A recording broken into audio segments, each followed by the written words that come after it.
been decades since an active duty Navy officer was charged with spying, but the military has brought these allegations against a man who came to the U.S. from Taiwan. Officials say it's Lieutenant Commander Edward Lin, who was assigned to a unit that oversees some of the Navy's spy planes. What's been disclosed by the Pentagon so far says nothing about the nature of what he revealed, but he was in a position to know about how the Navy gathers intelligence using these aircraft. Officials say he was spying for either China or Taiwan.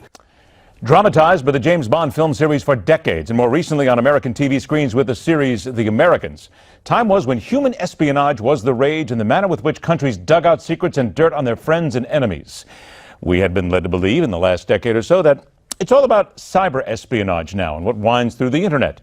But the arrest of an American naval lieutenant commander who was born in Taiwan and is a naturalized citizen involved in espionage and prostitution harkens us right back to realizing good old-fashioned spying and sex are not a thing of the past. Park the Aston Martin. Let's break out the pen cameras. Our guest specializes in national security and intelligence, focusing mostly on international espionage. Deputy Director of the European Intelligence Academy and Professor in the Intelligence and National Security Studies program at Coastal Carolina University, Professor Joseph Fitsanakis. Thank you so much for joining us. Joseph, let's get rolling here. How shocking is this to see somebody like this involved at this level?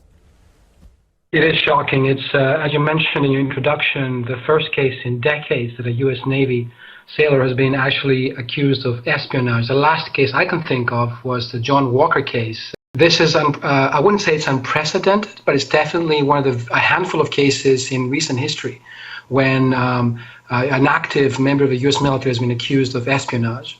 What does this then tell us about what is human intelligence? We hear so much about that when it comes to the Middle Eastern theater and needing to basically get down to that level. We talk about it all the time in America, doing it over there. But does this not tell us that that look for human is still a priority for other countries when it comes to being in America?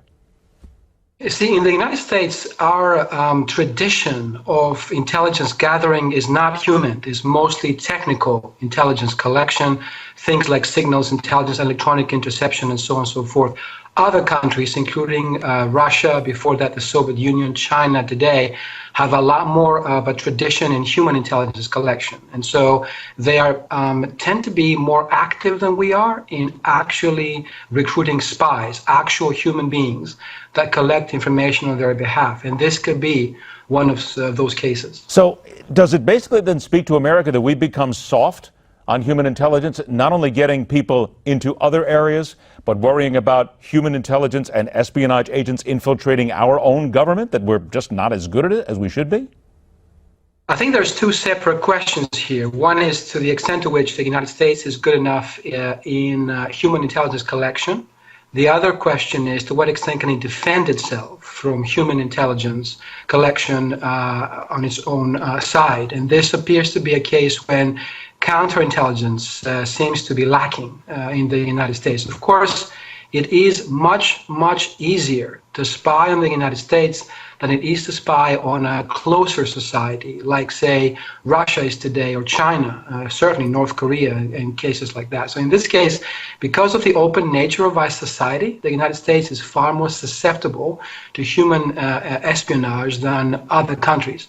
It doesn't necessarily mean it's being soft. It means that it actually has its own style of social interaction that makes it sometimes more susceptible to human espionage. I would argue, however, that was also the case during the Cold War, and the United States won that conflict. I got about 60 seconds left here then. We're constantly talking here about the need for greater security in America.